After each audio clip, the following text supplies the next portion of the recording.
normal na araw. Pumasok ang mga estudyante sa Curtin Gallery at nalaman nila na meron silang bagong kaklase. Balita ko pinag sa nila tayo. Alam mo ba? Ayoko nga, no? What if i-invite kaya natin para maging friends din natin siya, di ba? Oo, para dito tayo. Slay! At dumating na nga ang kanilang guro kasama ang bagong transfer. Good morning, class. Good morning, and mabuhay, Ma'am Julia. Please sit down. So may ipapakilala ko sa inyong bagong kaklase. Meet Miss Aileen. Magandang umaga sa lahat. Ako si Aileen Madera from Antips High School. Nagbulungan ng mga estudyante kung bakit hindi siya naka-uniform. Okay, you may now sit down. So for today's class activity, ay may quiz kayo 1 to 5. Pass this paper. Oh, Aileen! Gusto mo bang maging seatmate namin? Oh, sure.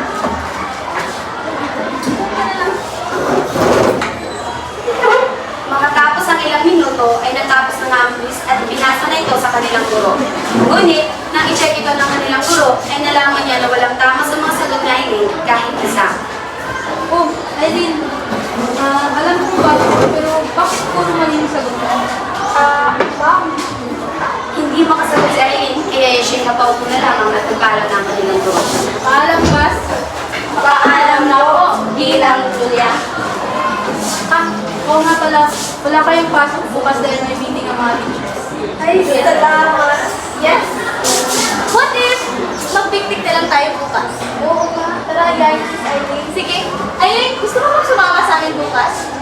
Sure. Message na lang sa akin yung address. Sige, sige. At nagpaalam na nga sila sa isa't isa at nagsiuwi na.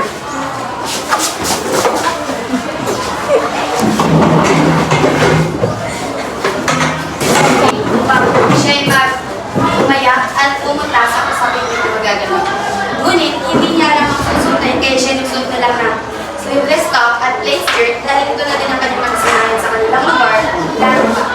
Pagkatapos nito, ay nakita na sila sa meet-up place. Ngunit, nang makita nila Hana at Ren ang suot ni Aileen, ay sila ay tila nagtaka. Oh, Aileen, bakit ganyan yung suot mo? Alam mo ba, anong picnic to? Hindi tayo, dito, dagat, o whatsoever. Yeah, you should have wear that dress. Yeah. Napatingin na nga lang si Aileen sa kanyang suot dahil wala naman siyang nakitang galit. Pero parang nalihatang ganito ang suot niya. Anyway, siguro okay na yan. Nandyan naman na, di ba? Napangiti na nga lang si Aileen sa kanilang komento sa kanyang suot, ngunit maya-maya nagpaalam na siya dahil may pagkakalo daw siya. At siya'y mapadaan sa isang tambay ng langit. Uy, please, kita mo ah. Uy, lalo mo. Kuya, pwede ko po ako. Bakit? Ano ka man sa sinabi ko? Wala na lang magawa sa Aileen kung di ko ba nakaigi ang kanyang shirt dahil parang siya ay ginagasa sa tingin ng tambay ng lalaki. Pasok ng late sa paralan si Aileen nang nakasuot ng ripped jeans at spaghetti top. Magandang umaga sa lahat. Sorry, I'm late. Ba't ganyan ang suot mo sa Aileen? Saan ka ba pupunta? Para lang sa bar. Wala na po kasi ako sa susunod. Tingnan mo nga sila, oh. Naka-uniform, magaganda at matatalino. Ikaw, wala lahat. Alam mo, ikaw wala ka lang ginawang tama. Wala ka talagang patutunan. Ganyan sa suot mo. Sure akong bahala kang mabubulis. Ma'am, huwag mo namang pagsabihan sa Aileen na ganyan. Sobra na po kayo. Wala kayong respeto, ah. Ma'am, sino bang walang respeto dito? Di ba ikaw po yun? Yan na talaga tinuturo niyo dito? Ang pagiging walang respeto? Anong okay lang? No! Huwag mong hayaan ang pagsabihan kanila na gano'n. Huwag mong hayaan muna na pagtapangan lang yung pagkatao mo. Sorry na ako sa ganun. Tapos nahayaan mo lang, ay di pwede mo silang itimada, tutulungan ko namin. Oo, meron akong kilalang abogado. Wait lang. Nang tatawagan na sana ni Hana ang abogado, biglang lumapit si Julia at nagtapang-pigilan si Hana. Ano ba? Hello? Attorney Sam? Yes, what can I help you? Pwede mo ba magreklamo kami tungkol sa diskriminasyon na nararanasan ng kaklase namin? Sure. We can talk about that in my office. Kung pwede, isama niyo na rin ang diskrimina sa kanya para ito'y ating pagsisayatin ng mas mabuti. Sige po, salamat. Thank you. Ako katan, pumunta na silang tatlo pag mag-exam kasama mo. Miss Aileen, Can you please tell me what happened yesterday during the discrimination? Kahapon po kasi, ma'am, nung pumunta po ako sa room, sinabihan niya po ako sa akin damit. Sinabi ko po sa kanya na wala na po ako susuotin.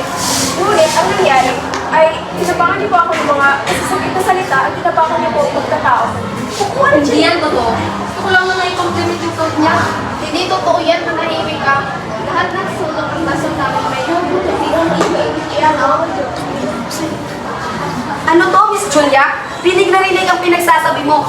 Grabe ang pagdidiskrimina. Babae ka rin naman, di ba? Alam mo bang maaari kang kasuhan dahil sa ginawa mo ito? Dahil ayon sa Republic Act of 11313, ito ay isang aksyon ng panghaharas ng kapwa nating babae. At saka ayon din sa Magna Carta of Women, they have the right to complain about you discriminating them. Tsaka babae ka din naman, di ba? Lalo na, guro ka pa naman. Bakit mo naman dinidiskrimina ang sarili mong estudyante? Dapat marunong ka rumispeto sa sarili natin, sa kapwa nating babae. Sister Elaine, nasa iyo ang pagpapasya. Gusto mo makasuhan si Miss Julia sa kanyang pagdidiskrimina sa'yo? O pag-usapan na lang ito ng masinsinan? Dali ako. Nakikita ko sa'yo yung mga kasuhan. Okay, hindi mo na po siya kakasuhan. Ngunit ipangako mo na hindi mo na uulitin yun at ang pagdidisipira sa kapwa ng babae base sa kalalagyan mo. Magbabago na ako. Final na ba ang iyong desisyon, Sister Elaine? Opo, ma'am.